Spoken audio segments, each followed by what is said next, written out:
Hello and welcome back to NLN Chats. I am Eric, the Bear Cove Lachlan. And I'm Drew Carl, and we got a very special guest for you today. Aren't all guests special though, Drew? Well, yeah. But anyway, to be or not to be, we got someone big from LOETB. We got the Community Training Officer.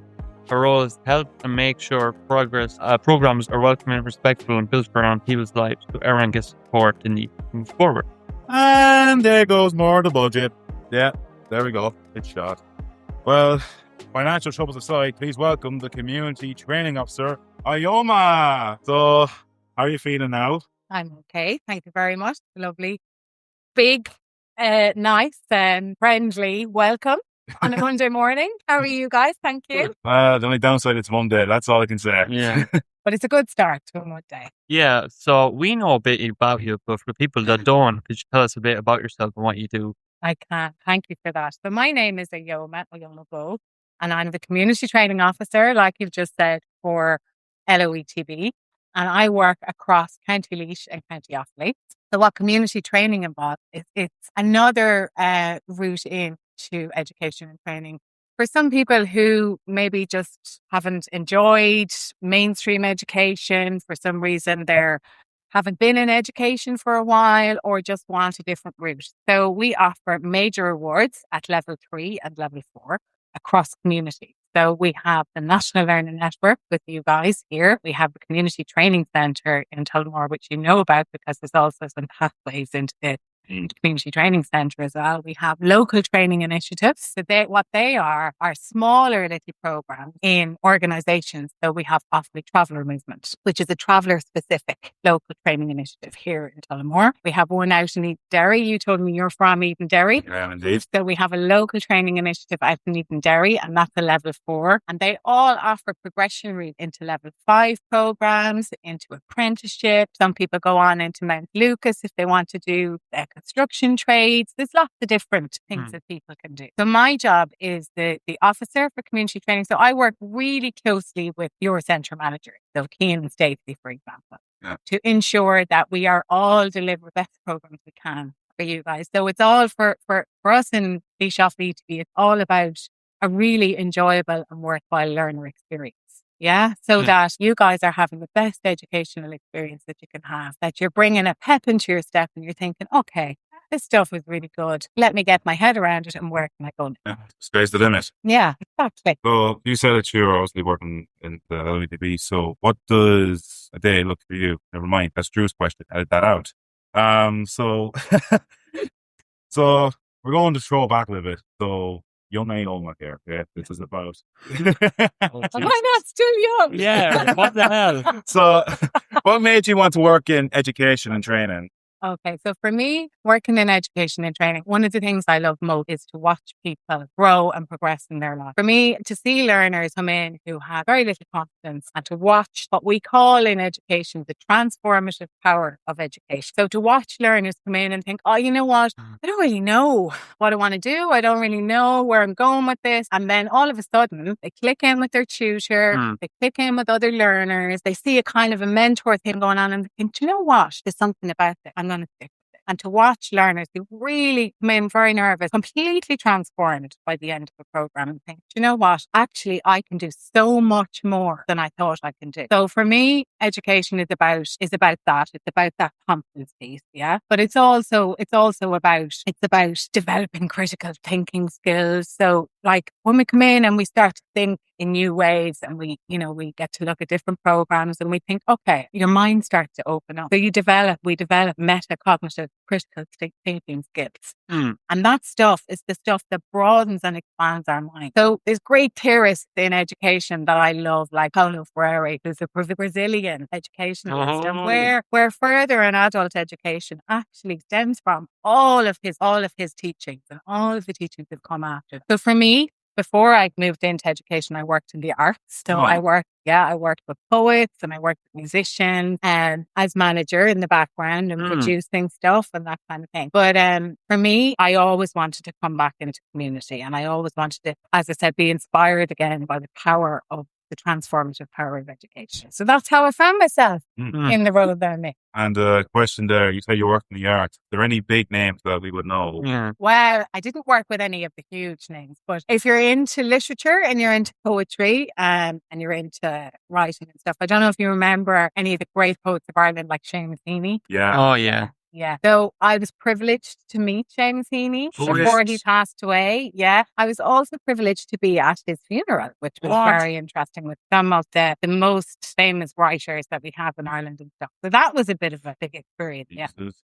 Christ. And I got him to sign a book for my mum because she was a massive fan. Yeah. Those are nice little things. Yeah. Yeah, he's completely a different league. Like you can just see it in your mind's eye. Every bit of story I've read, you could just see it in your mind's eye. Yeah. It gets so descriptive. Seamus Heaney's work. Yeah. Very good. And speaking of like everyday work then, like what does a typical day at work look like for you? Okay. So it's always jam-packed. Okay.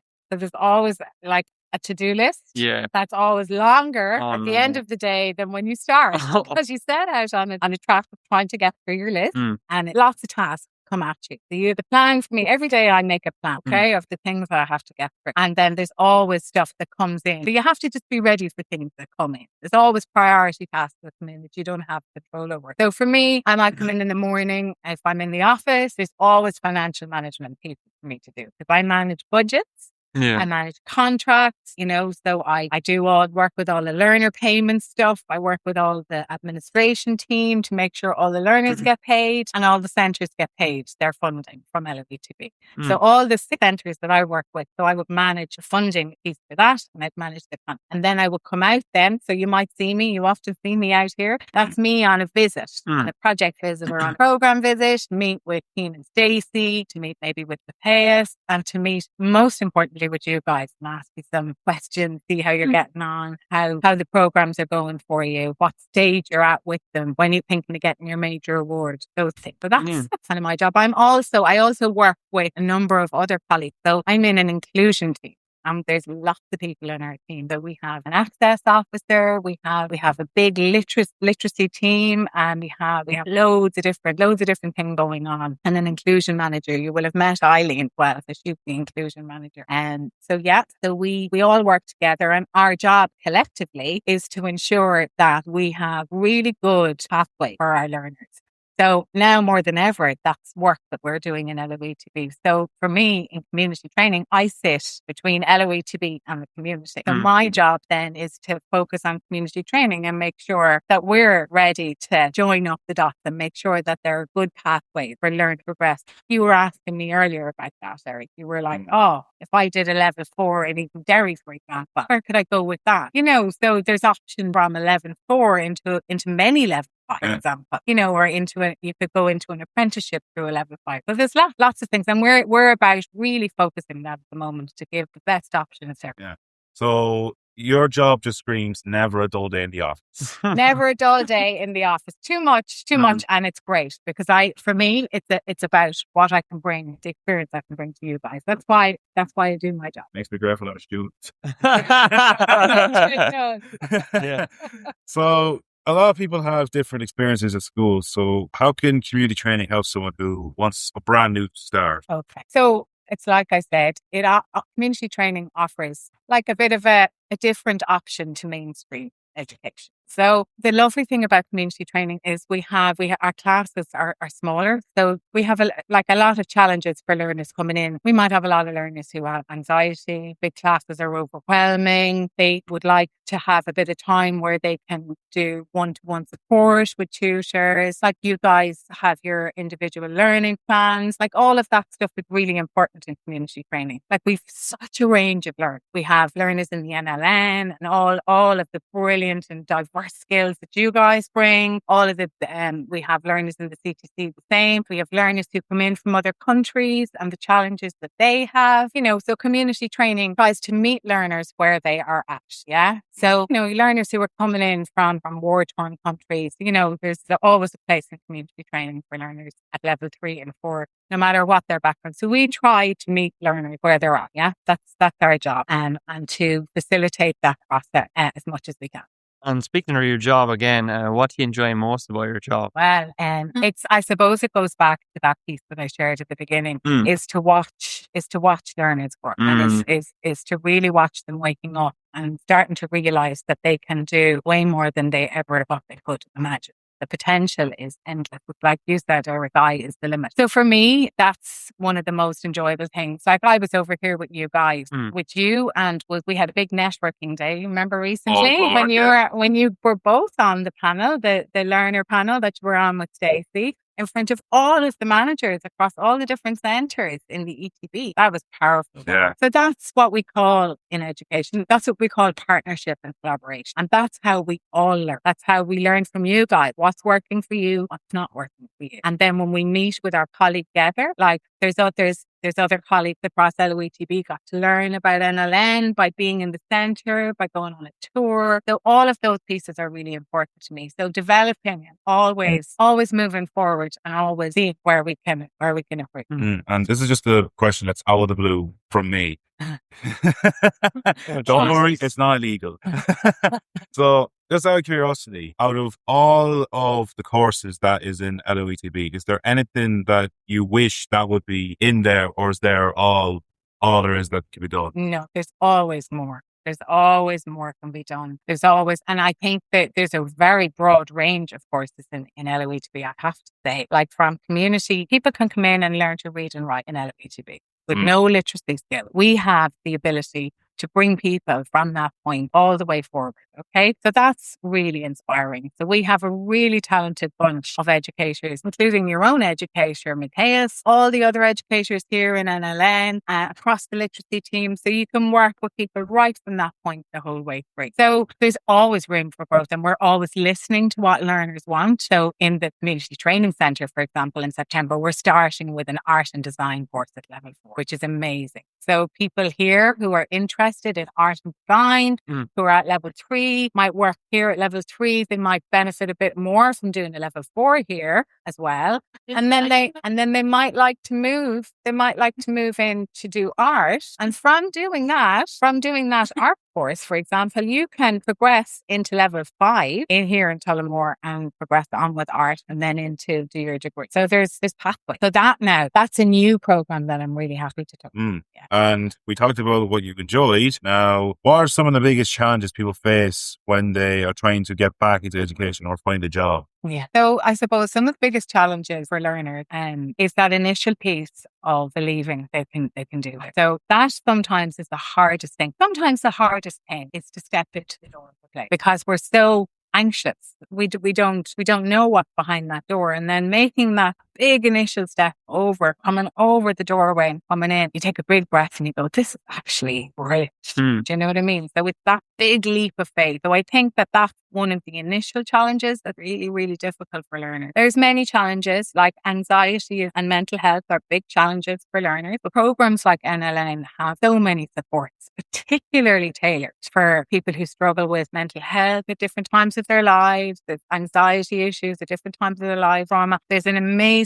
informed team here who can really, really work with those individual learning plans to support learners. So financial issues are always really hard for learners. And then also transport. Transport can be a big deal, particularly like we're in a town now, but a lot of us live in rural communities. And a lot of us don't have transport. So transport and finance are always difficult. But we try to not let those leave us behind. So we do have a big focus on trying to support learners in all of those areas where we can. Yeah. Now, what advice would you give then to the students who come here, finish their course, and then they don't know what to do next? Stay in touch. Always ask for help. Always ask for help. There is no such thing as a silly question. Ever. Don't isolate. Do not isolate. You know how much guts it took to step over the threshold and come into a centre? Like, it's really important that you remember that first step and you go, do you know what? Now I'm here. I've accessed the muscle of asking for help. So I know how to do that. I know how to pick up the phone and go, you know what? I need to talk to Cian. I need to talk to Stacey. Maybe I can talk to Matthias. Keeping those connections. In LOETB, we have a brilliant guidance service. So their job is to work with learners, work with teams across LOETB to signpost and to help learners know what the options are and what can come next. Yeah. So setting up a meeting with the guidance team. So you know where the guidance office is in Tullamore on the main street? Mhm. Yeah. So that's open to all of our learners to go in and say, I'd like an appointment and I'd like to sit down and talk with one of the guidance counsellors about what my options are and what I can do next, particularly if we don't know. Mm. But staying in touch and taking small steps, because it can be overwhelming, right? Yeah. So it's important to recognize what that feeling is and to go, you know what, I'm going to reel it back here. I'm going to take a little step as long as you're moving forward. That's the trick, is to keep moving forward, that you're not finishing here and staying in one place and not moving. You're constantly making a commitment to yourself to go, okay, I might know what I want, but I'm going to keep moving forward and I'm going to do a new action every day to progress that. And then you find yourself back on a path and you go, light bulb moment. Yeah. That's what I'm going through right now. Because when I dropped out of school, and obviously when I left, I was dead nervous, because that was a huge risk. Because that was LCA, I was in the middle of LCA, and obviously I stayed out for 2 weeks because I knew for the back of my head, I got a future, there has to be another way. I came here, but as you said, I didn't just sit down and do nothing. I didn't know what the hell I was doing, and I just kept going either way because I knew what I was going on there on during the course. So it's worth it. Absolutely, Eric. And what we would always say to people is, you know what, no matter what, just turn up. Just turn up. Just show up. Show up for your class and your obligations, but show up for yourself, show up for yourself in life. Give yourself that gift of, even though I don't know, even though it feels a bit scary, even though nobody knows, I'm just going to show up. And who knows what any day can bring. That's the brilliant thing. It's like, if I show up and I keep an open mind, something might drop in, right? Mhm. Do you know what I mean? If I show up and I keep an open mind, I'm going to expand my opportunities that day. So that's what we say, and stay in touch and never, ever, ever think you can't ask them. And this is, speaking of those learners, have you met any learners whose journey really inspired you, and what made their story very special? Many, many, many learners. I've been privileged for years now to meet many learners. And there's many, but there's one that really sticks out to me. And it was a learner who was very down on his luck in life. And he got in trouble with alcohol and drugs, and then he got clean, and he re-engaged with level 3, and he got his level 3, and he improved all his literacy skills. He got his level 3. He did a level 4. He then started to have that transformative power of education. He started to wake up and have those light bulb moments and realize that he could do things that he didn't know he could do. And he was like, okay. And then he went, maybe I can do a level 5. He did a level 5. He then went and did, the way we went to TUS Athlone and we had a look at all the higher ed programs. Yeah. So he then went and did an access course for a higher education program. He then went and got in and did a degree. Jesus. And he then, Eric, went on and did a master. Right? This is somebody who came in who was really struggling with level 3 in the beginning. And I watched this man go all the way through up to a level 9 education. And now he works with social services. He works with homeless shelters. And his favorite thing is to give back to community. And his favorite thing is to help people who think, you know what, I don't know if I can do that, and mentor them and say, do you know what? I did it. So can you. Yeah. So that's one that really stands out to me. It just shows you anyone can really achieve their goals. 100% true. 100%. And it's that belief piece that we talked about in the beginning, isn't it? Yeah. So it's like, that's sometimes the biggest challenge. But when we get it, and I've seen it happen for so many learners where they go, wow, I too can do this. Yeah. Yeah. What skills do you think are most important for young people today, both in work and in everyday life? Okay, so lots of skills, but it's really important to have a balance of practical skills and communication skills, good team building, good relationships with your teams. Like I saw you both starting off today, working together in a team, listening to each other. That's really important. Respect, harnessing all of those values and bringing that all in. Like, those skills are so important in a team. They're so important in leadership. They're so important in a learning environment. So if I'm going into a learning environment and I'm having a bad day, and I go, do you know what? I'm just going to think about one thing that I need. I'm just going to bring communication into my head for the day. And if you can focus your day through, I'm going to look at my communication today, then everything opens up on your page, right? Yeah. From a communication perspective. So you think, so they're all really, really important skills. And they're all the skills that the National Learning Network works with learners to attain. Yeah. So all your individual learning plans, you get your tutors and the management team, they sit down with you and they look at all the skills you have already and everything that we need to have a full-bodied education. And they work with you and what your interests are and what your goals are. And that's how it keeps growing from that point. So they're really important skills for every learner. And I have the last question, best to last. Drew, relax. If you could give our students one piece of advice to help them succeed in the future, what would it be? Believe in themselves. Believe in yourself. 50% of this is belief in yourself and confidence. And the other 50% is the hard work.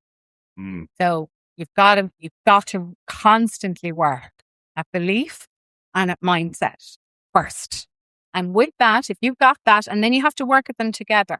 Yeah. But belief and mindset first, because if you know when you go and you do a piece of work and you've worked with your mind and you've worked with your mind and your belief and your confidence starts to grow. And then you look at the page or the piece of work you're doing and suddenly it looks different than turning up at the page and going, So it's belief and mindset always.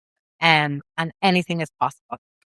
And ask for help, like I said before. Yeah. Sometimes you can't just do it alone. No, you can't do it alone. No, we're not doing it alone. Even when we think we're doing it alone, we're not doing it alone. We must always remember we're in a team. Right. So I know. Where does the time go? Oh my goodness me. Eric, you're such a talker. Oh no. It's usually the other way around, to be honest. But I have to say, question I asked at the start, I'm going to ask it again. How do you feel? I feel great. I feel very privileged, actually, to be sitting here with in this space with all of you learners and to have watched all of you grow and to see how Matthias is working with you all and this whole setup. It's a real privilege and an honour. And thank you so much for giving me the opportunity to come and share with you. Before I fully wrap it up, I have one more question. If there is one person you would want to see on this podcast, who would it be?